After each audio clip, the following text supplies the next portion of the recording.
I still think there is some false understanding of what a virtual learning environment is for both students and families. And we still get families who come to us and say, well, during COVID, we had online learning. I know what that's like. Well, no, you really don't. So, we have those conversations. Well, that was that. And Right. this is going to look very different. So understanding what the expectation is, because yes, it is a flexible learning environment, but that doesn't mean you have the entire semester to do all of your schoolwork and you turn everything on the last day and, you get to remain enrolled and you get your grade. It's not like that. And especially in special education where we've got service minutes that have to be provided and there Right. are related services that have to be provided. It's not as flexible as I think people come in thinking it will be. We can do all of our schoolwork on one day a week. Maybe, but is that really benefiting your student? Right. So I think just battling those misconceptions is probably still our biggest challenge. Hello, everyone, and welcome to the Brighter Together podcast. My name is Janet Courtney, and my special guest today is Jennifer Geyer. Jennifer is the Director of Special Education, and that she is at Great River Connections Academy. And before we went on air, we discovered she remembered me from when I worked at Connections Academy in Ohio. So, Jennifer, so excited to have you on the show. Thank you. Excited to be here. So tell everybody a little bit about your journey and a little bit about Great River. Gosh, my journey. Okay. So this is my 20th year in special education. My career started out in a, pretty typical brick-and-mortar school here outside of Central Ohio.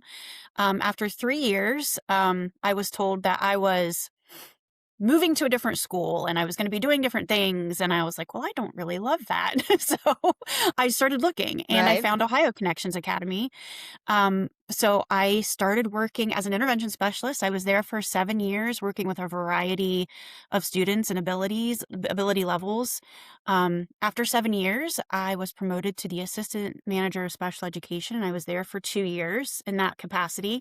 And then in 2018, Great River Connections Academy opened. So I came over here and helped start GRCA in 2018, and I've been here since. Awesome. So when you say 17 years, I want our audience to really understand virtual education. Virtual is not new. I mean, you're talking 17, 20, 25 years ago. And so we're talking 2000. So way before the pandemic, this was already happening, right? Yes, absolutely. And so one of the things I said because of course we started in 2018, 2 years before the pandemic, and I'm like, God knew what he was doing. It was like to help.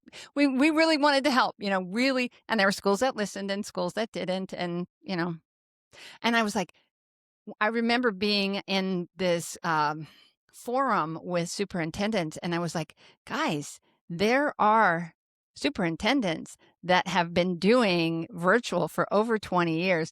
And the next forum that they had a superintendent at a virtual school. And I was like, it's already being done. Yeah. And so what was your, I know we really weren't going to go there, but what is a little bit, just give people a little bit about what that time was like for you guys. Oh, goodness.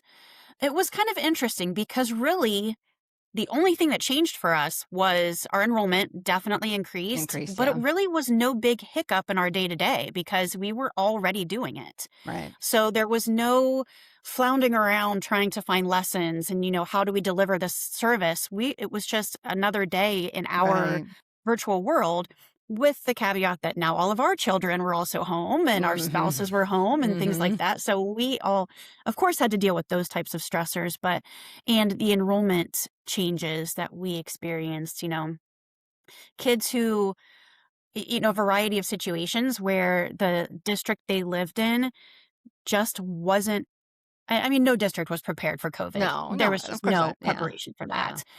But some districts, I think, managed maybe a little bit better than others. And families were just not happy with what they were getting. So they came to us, and some stayed. Some have been with us, and they just realized this is really just a better setting and better fit for my family and my student. And then there were others who were like, yeah, no, as soon as those doors open, we are back in that school building. So, and that's the beauty. We saw that books Right. too. Yeah. And that's the beauty of education is like you can do brick and mortar and have kids thrive, absolutely Yeah, thrive. absolutely. Yeah, Yeah. we homeschooled for a part of our year. Part of our our children's academic career started out in public school, and then did homeschool for several years, and then they all eventually, for whatever part of their high school, went back to public school based on what my children's needs were, Hmm. not based on what I wanted them to have. But I mean, obviously I'm their mother, but it was really about, and that's the beauty of it, of education. And what I'm the shift that I'm seeing in education is child centered, education based on the needs of that child, as special ed has been all along. We're really seeing, let's tailor the education to each child's needs and their likes and their interests and whatever. And so, we, and part of that career for my kids was Connections Academy. That's why I was Hmm. connected with Connections Academy, was we tried that and did that for a couple of years. So, it was like, it was, my kids got a very eclectic education, but it was what worked for them. And so having the opportunity and having parents have an opportunity, and I say, there's lots of bad about COVID, but I think that was one thing where there were children that were not thriving in public school that went to virtual school, took all of those stressors of being around all those other kids, and maybe the bullying was happening or whatever it was. And all of a sudden you went from a failing kid to an A student because they were able to focus on their academics. And it didn't, I mean, there's lots of arguments around, but it's incredible, really. Yeah, setting matters. I mean, Yeah, educational setting matters. Absolutely. absolutely. So Great River started, I know you said, but tell me again, when did Great River start? 2018. 2018. So you had a couple of years already under your belt for that one. Yeah. Why? Why did they open Great River versus just Ohio Connections Academy? So I think OCA had grown to the capacity that they wanted to at that point because there was another larger e-school in Ohio that had closed a few years prior to that. So they had seen a major influx in students. And there was still a need. There were Okay. still families who were looking for online schools. They liked Connections Academy because of the history, and they had a very good reputation in the state. And Pearson, our parent company, saw a need for opening another school. So our school leader is actually from Ohio Connections Academy. Um, I came from Ohio Connections Academy. One of our other school leaders, and two of our school leaders actually, have other experiences from Ohio Connections Academy. So we have that that foundational understanding of what it takes to get started with a new school. And how do you attract students? Like if you're already got Ohio Connections Academy, what did they do to increase enrollment? Obviously enrollment's not been an issue because you're growing like No, crazy, but yeah. how did they manage that then? So OCA put some enrollment caps in place for their Ah, own schools. So then it okay. became not necessarily we were just overflow, Mhm. but the way that it was marketed and what marketed at that time was this is a new school, very small classes, very individualized attention because the classes are smaller. So we attracted some students that way and families, and then they've just been coming back. Awesome. Awesome. Yeah. And so now you've got, wow, almost 8 years under your belt, right? Fantastic. So what are some of your biggest challenges then, would you say? Oh, I still think there is some false understanding of what a virtual learning environment is for both students and families. And we still get families who come to us and say, well, during COVID, we had online learning. I know what Mhm. that's like. Well, no, you really don't. So, we have those conversations. Well, that was that, and Right. this is going to look very different. So, understanding what the expectation is, because yes, it is a flexible learning environment, but that doesn't mean you have the entire semester to do all of your schoolwork and you turn everything on the last day and, get to remain enrolled and you get your grade. It's not like that. And especially in special education where we've got service minutes that have to be provided and there Right. are related services that have to be provided. It's not as flexible as I think people come in thinking it will be. We can do all of our schoolwork on one day a week. Mm, Mm, maybe, but is that really benefiting your student? right. So I think just battling those misconceptions is probably still our biggest challenge. Yeah. Yeah, for sure. And then, with special education, then what does an IEP, I mean, I know the answer to this question, but I want you to answer it for me. But how does an IEP look different in a virtual setting versus maybe what a family or a school would experience in a brick and mortar or charter school that's not virtual? So, really not a lot of differences other than the way that the services are provided. You're not, sitting one-on-one all the time with an intervention specialist in a resource room necessarily or in a small group with with an intervention specialist. There are small group interventions provided on a weekly basis, multiple times a week in most cases. There are still one-on-one services provided. So, the way the services are provided and maybe those service minutes might look a little different in our virtual setting just because of the different schedules. And the kids still go to regular classroom classes as well? Yes, all except our alternatively assessed students, their courses look a little bit different. So they have access to the standard courses. They still have access to go to the live lessons with their peers. But the majority of their education happens a little more in a more restricted setting. Right, right. Yeah. So, what would you tell somebody is the biggest strengths that come with doing a virtual school? Gosh, there are a few. I think for the families who are committed to making this work and understanding that it isn't just a commitment on the student side, it's really a family Mhm. commitment, Absolutely. especially for those younger kids who need to have that support at home. They really get to see their student blossom. The things that were struggling in the brick and mortar setting, whatever those things were, if it's the social aspect of it, seeing some of those walls come down and letting them enjoy school. I Mhm. think that we see that a lot. Yeah. That happens a lot in our IEP meetings. Families say, I wish I would have done this sooner. I didn't Mhm. realize what a positive experience this would be. We have kids who aren't qualifying for special education anymore because, you know, they've gotten what they need. We removed all those extraneous things that were standing in their way at school and they're thriving. Um, so I think just the first seat, that first row experience for the parents to see exactly what their students are doing on a daily basis, is huge for a lot of families. Well, and this is something that when I first started doing virtual schools was intimidating to me because I'd only done brick and mortar, but you have access to the parents.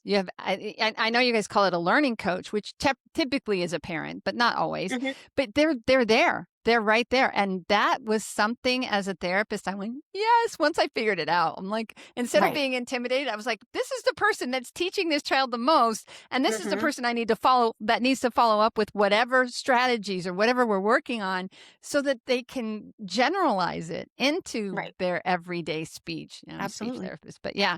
And so explain to somebody who like maybe has a misconception that their child is going to sit in front of the computer for 8 hours a day and sit there all day long and listen to instruction and that's going to be what school's going to be look like. Can you give us an idea of what a typical day for maybe an elementary school Mhm. and then maybe a middle school, high school kid? Sure. So elementary school, our live lessons, what we call live lessons, that's the synchronous, learning that the student does right with the teacher in, we call it live lesson. Our platform is class. So it's a setting, through Zoom. Mhm. Their first live lesson of the day maybe starts at 9 o'clock. So we encourage students, maybe there needs to be some consistency. There has to be some sort of schedule that they're following. So maybe they're getting up at 8:30 and they're eating some breakfast and they're getting ready for the day. And, they're going to their first live lesson, which for an elementary student is probably between 30 and 45 minutes, focusing on either language arts, math, science, social studies, whatever the content is. Then there's usually a little bit of a gap between the next live lesson. So maybe they're going to go ahead and start their daily classwork, which when they log into our system, everything they need to do for that day is right there on their planner. It's a click of a mouse and they're right into Mhm. their lessons. Mhm. So maybe Awesome. they get a lesson done and then maybe it's time for another live lesson a little bit later in the day. So usually, 2 to 3 live lessons a day, and I would say that's usually a busier day. Yeah. But then, the requirement per the state is a student has to have 27 and a half hours of online time per week. Well, our schedule is Sunday to Saturday. So, if a family says, okay, we're going to do all the live lessons on our planner for the week, but we're going to save some of these bigger assignments for the weekend when maybe mom or dad or somebody is available to sit with them, they have access to do that. And that time is tracked in our system. So it all counts towards attendance time. Mm-hmm. So really they can tailor their daily schedule around the live lesson schedule.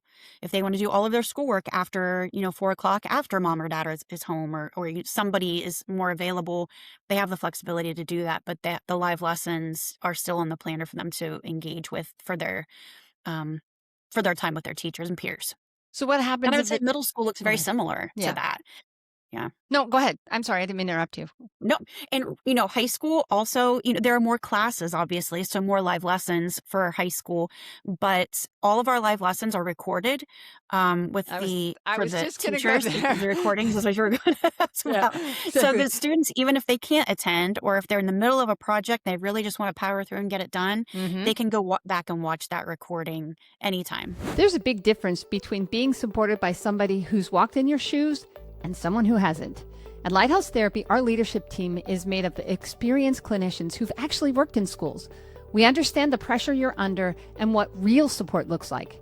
That's why our therapy solutions, whether it be virtual, hybrid, or in person, are built with you in mind. No complicated systems or red tape, just streamlined support and seasoned therapists who are ready to make a difference. Learn more at lighthouse-therapy.com/brighter together. Yeah, which is fantastic because even, the one thing that you're missing when you have that is the interaction. You don't get the direct interaction, but you can get the content. You can go back Absolutely. and Yeah. listen.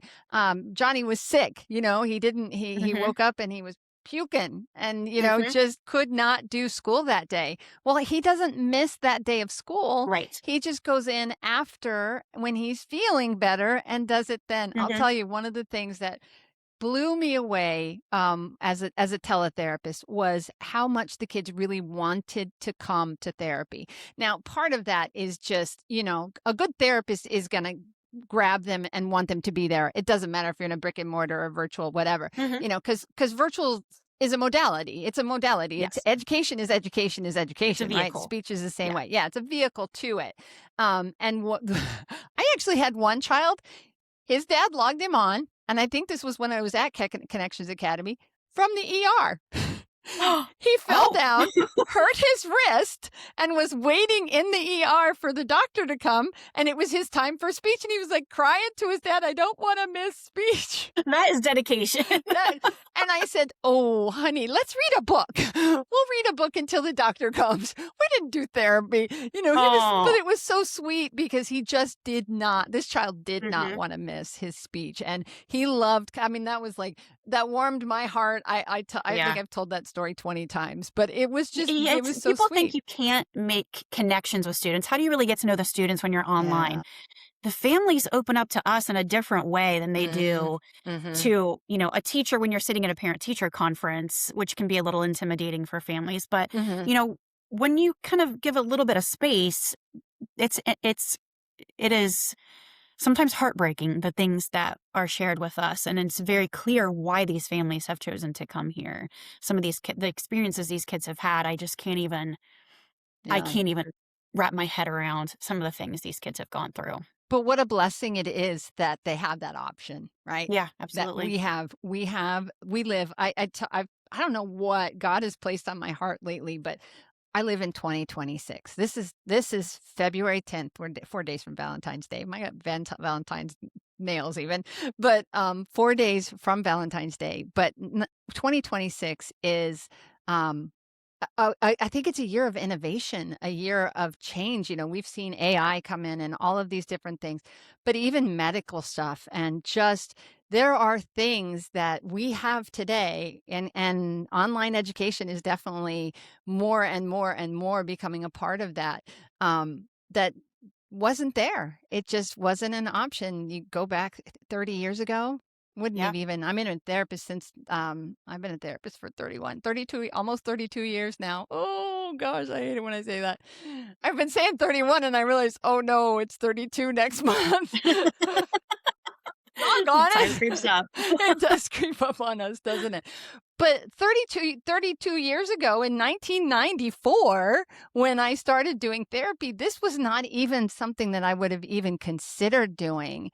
And here we are, you and I Mhm. are having this conversation and doing a podcast Right. Yeah. virtually, right? You're in Ohio, I'm Mhm. in South Texas, and the kids are it just blows me away how much in those 30 years things have changed, and Mhm. how incredibly blessed we are to live in this time, you know? Yeah, it's crazy, even just to think since GRCA opened, how the technology just within our platform has changed in the Mm. last few years.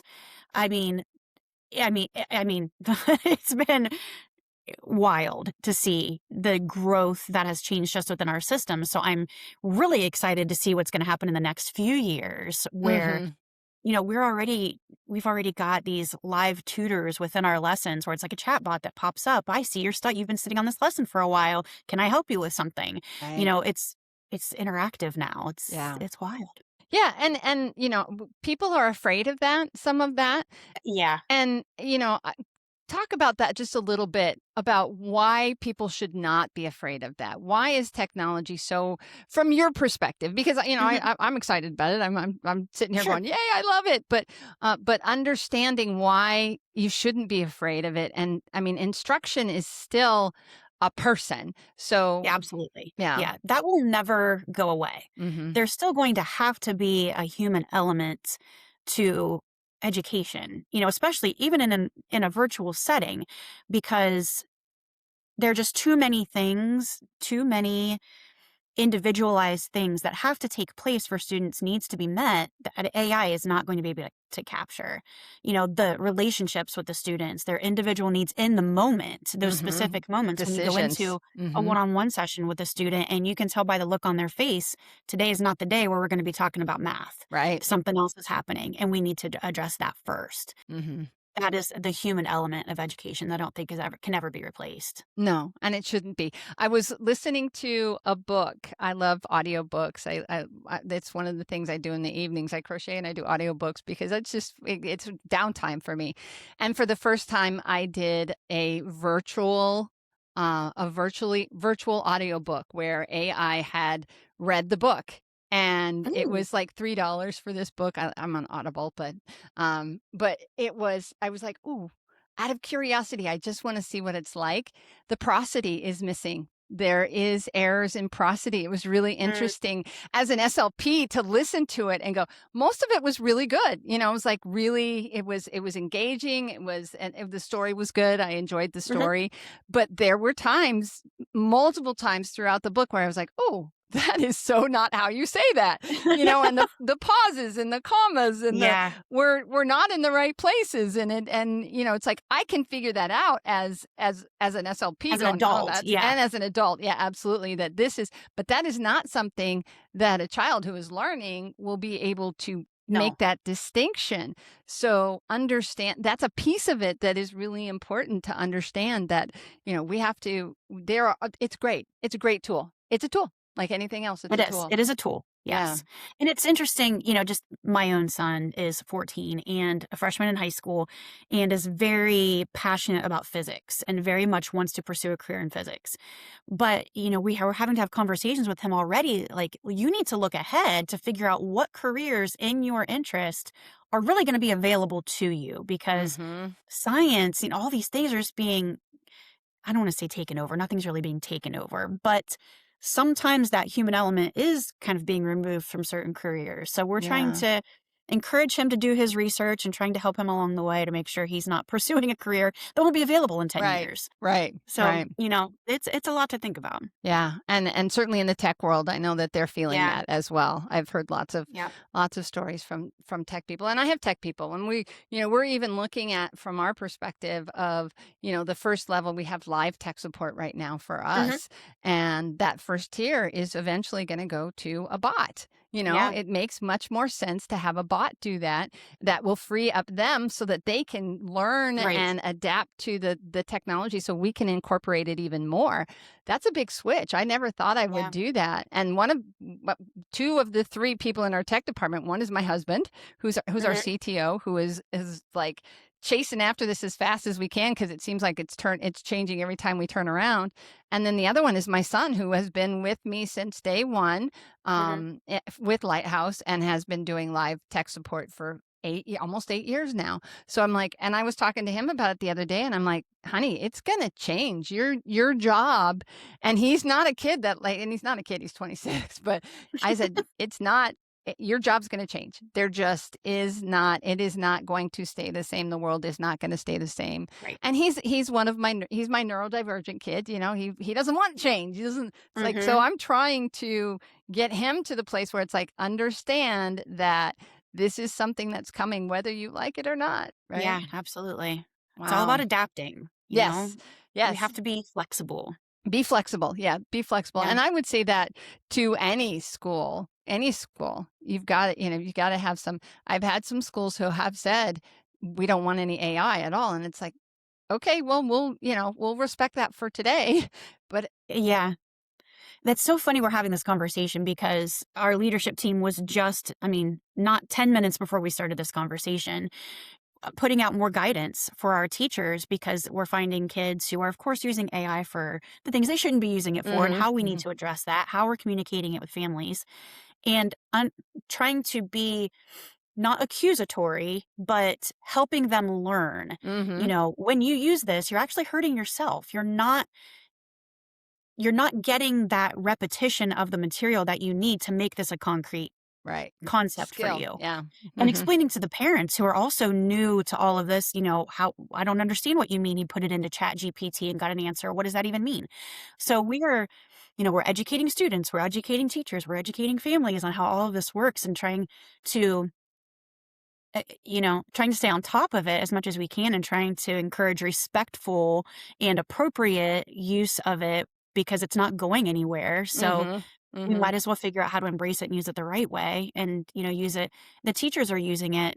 They're cutting planning time in half because, you don't have to go through and modify everything. You can drop it into a tool and it gives you something that is, at a different reading level or, something like that. So And it there are and it definitely uses for it. And it can be HIPAA compliant, and it can be FERPA Hmm. compliant. Our Yes. what we're testing right now is definitely it's so important. It's such an important piece of it, the HIPAA and the FERPA compliance. So, when they came to me, they're like, the first thing they said to me was, "It's HIPAA and FERPA compliant." I was like, "Okay, okay, that's because it's got to be." It's just Yeah, absolutely. it's because you can't just put student data out there No. and Right. into the whatever and Right. say, "Oh, I'm complaining." No, you gotta. So No. yeah. Yeah. Yeah, I didn't know this was where this conversation was going to go, Jennifer. I really Me neither, didn't. but that's okay. It's okay. Yeah. So, what would you say if there was one thing, and one thing that you could just fix, like never have to worry about it Mm. in your world, in your sphere of things that you deal with? Can't be money. Can't be money. Can't be money. But if there was one thing, yeah, I know. Never, yeah, everybody needs more money, right? We all need more money. But what would you say is that one thing? Like, if you could, like, make the world a better place for these kids because they never had to, or you had never had this problem ever again, what would that be?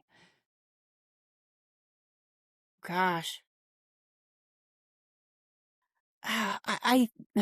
This is so hard because I feel like there are so many kids who, if they had the proper support at home, would Mhm. thrive here. Mhm. So if I could take a handful of my, top tier learning coaches and caretakers and just clone them for every family, I think Mhm. we would see so much more success and possibilities here.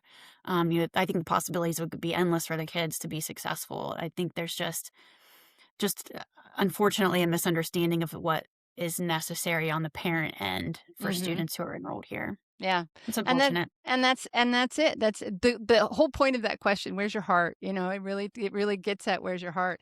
And your heart is the kids, and that's very clear. We love the kids. That's why we do what we do, right? We're here Yes. because we want to take care of those kids because they're the future. And the Mhm. world is brighter together because we're here trying to do it Yeah. together. So, well, where, Jennifer, do people go if they want to learn a little bit more about Great River and maybe about the special education services that you guys provide there? Yeah, you can go directly to our website, greatriverconnectionsacademy.com. Awesome. Awesome. Well, it has been an absolute pleasure to have Thank you you. on the show. We went through 28 minutes and nothing flat.